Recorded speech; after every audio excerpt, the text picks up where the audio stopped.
Okay, this video right here is going to show us when we have a normal distribution or we have a set of data, how we can kind of determine whether or not the data has normality, whether it's a normal set of data. If you watch eProfessor in Chapter 6, Section 4, Part 3, and this is in my assignment homework, this is in the suggested homework assignment. If you watch the eProfessor, he goes through there and works these problems this way. In that video that the eProfessor records, he goes through and talks about a step-by-step process of looking at the curve and so forth. And what I've done is I want to pull in the graphing calculator and show you another simplified way that if you were doing research, so if you go on beyond this class and you need to do research and test the normality of your data, how evenly distributed it is, and whether it fits the normal distribution curve, then this is one test that you can do with your graphing calculator. This information right here is, I made a PDF copy of this. It's attached to the suggested homework assignment for 6.4. It's also in your textbook on, towards the end of section 6.4. It's on page 317. What I've done here is that I'm trying to make my videos a little bit more friendly so that you can see the keystrokes and so forth. So I've put the information in here to the side, so like as I'm going through and pressing on the graphing calculator, you'll be able to actually view what I'm pressing and make sense step by step. So here we go. We want to go through and determine the normality of this set. This is actually the same problem that the eProfessor did. I just copied it from his. I'm going to pull my graphing calculator up and let me get my window kind of switched around here a little bit.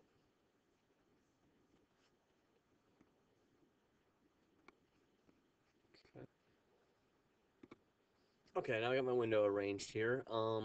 So we start off here, and it's talking about you have 18 high-tech technology firms show the number of days inventory they had on hand, and they wanted to determine whether this data was approximately normally distributed around the mean.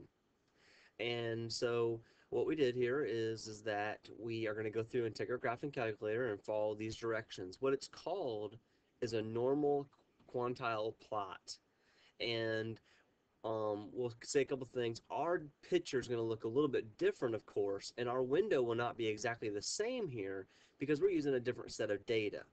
So we'll kind of talk about the window and so forth a little bit as we get going, but just for conversation pieces, I want to point that out right now. So step number 1, enter the data into L1. So remember to do that, you go to your stat button. So right here in the middle of your keyboard is the stat button. When you hit the stat button, you get the edit command here. Edit is where we enter our list. So I press enter to go into our list. If you recall, I want to go over and put my information in L1. So I use my arrow over into L1, and I need to clear that list. I want my list to be empty because I don't want any extra pieces of data in there. So once I'm on my list, I arrow up one time, and that puts me up on top of the L1. Now you'll notice the title L1 is highlighted black. I want to clear that list, so I'm going to press clear. And at this point, you'll notice at the bottom, it's showing that I have a clear list, but there's still numbers up here in the list. So at this point, I press enter, and it clears my list out. So what I can do at this point is I can start entering my data into my list. So 5, enter, 29, enter, 32, enter, 43, enter, 46, enter, 62, enter, 68, enter, 73, enter, 73, enter, 80, enter, 89, enter, 92, enter, boring, 96, 99, 1, 2, 3, 111, 116, oops, 116, 152, and 158. Enter. So now I've got my data in there. I can double check real quickly. There are 9 numbers on top. 1, 2, 3, 4, 5, 6, 7, 8, 9. That means there's a total of 18 numbers, and right there, that's 18 in the list. That means I have 18 numbers in my list. So I'm done with number 1. I'm ready to follow number 2.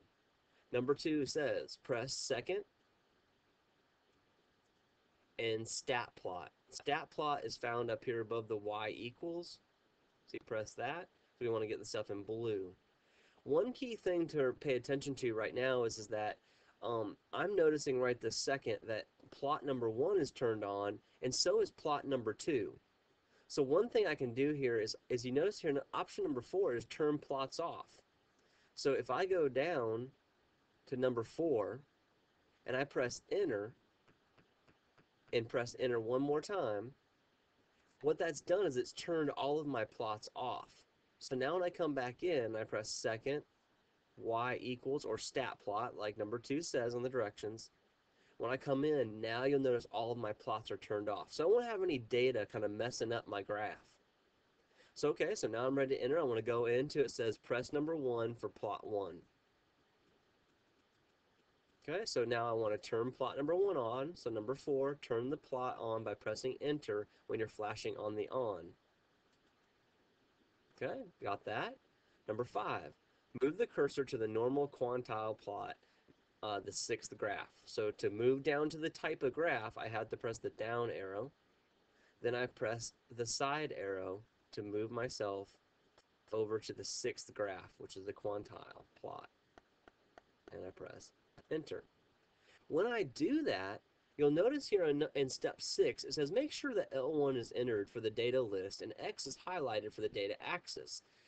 It automatically by default puts that in there. Now if you were using your calculator and you were putting all kinds of different data in and looking at different things, then you might modify that and change that around. So your information might be in L5 and you might be, wanting to show a different axis. We want to just have it set up very basic, very straightforward. We're beginner users, so we don't want it to be too complicated. Now, what I've done next here, and I have a personal thing I like to do. I like to use the zoom key to be able to establish my window. And so what I've done here is I've taken and you can see on your copy I provided you, it tells you for number 7 to press the window key and to adjust your X and min and max accordingly and so forth. Well, I'm actually going to just do this little zoom stat thing. So I'm going to press zoom at this point. I'm going to go down to number 9.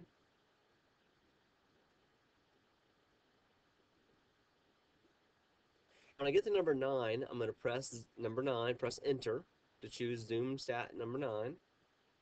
And this will take me right to my graph. Now, one thing I want everyone to realize right here, what's going on, and I do get my nice -3 to +3, is I get this little data plot. And at this point, you notice the directions say, since the plot in the normal quantile plot, the points in the normal quantile plot lie close to a straight line, the distribution is approximately normal. And so what we're saying here is we're saying that if we put this stuff on a normal curve, we see a nice even distribution. So I'm going to take this one step further. This is all the further you have to go, but I'm going to take this one step further and show you one other image here to kind of let you see. But before I do that, I want to take a picture and I want to have a discussion real quickly about something. Okay, let's pull this picture down in here. Okay, so I've got this image up here in my display, and I want to kind of make this a little bit bigger and finish up this conversation. What makes this a normal distribution is the fact that if I drew a straight line, so if I took one of my little tools here, and right here, and so I've got my little line tool here, and I'm just going to draw myself a straight line coming through this, and kind of show you what I'm trying to discuss here. Okay, so here I am, and I have this line. And you notice that if I lie this on top of my data points that are graphed, you notice how close all of those points are to a particular line that I can lay. That determines the normality. That determines the closeness, I'm sorry, how close they stay to this straight line. If I had data points, so like if I came up here and just like, grab my blue pen, and like, let's say some of the data points were like here, and I had a data point there, and I had a data point here, and a data point there, then my set might not be very normal because I would have some sporadic values, and therefore my normality would seem a little bit funky. Okay, so at that point, That's the conversation piece. That's what it looks like when it's normal, and if it wasn't normal, then we'd have little dots like this blue right here, kind of not on top of the yellow line or the straight line. I'm going to take this one step further real quick. I'm going to hit pause. I'm going to bring another image in and kind of show you why this is normal also. Okay, just real quickly, I pulled in two other plots right here. You were done a few minutes ago. So when I got to the spot where I drew the yellow line, drew the blue dots, you were done. But what I wanted to discuss here is that if I use my graphing calculator and made a box plot out of this set of data, which you should already know how to do, then what you see here is this looks pretty normal. The two 25 percentiles in the middle there, they're pretty equal. Our 25, the lower 25 and the upper 25 are pretty evenly distributed. So there's not any really, unusually large stretched out areas. If I take a look at the histogram and I think about making a normal curve on the histogram, I can kind of see here that it's not perfect. It's maybe a little bit loaded on one side. Oops, sorry. It's maybe a little bit loaded on one side and kind of comes down a little thin on the other side.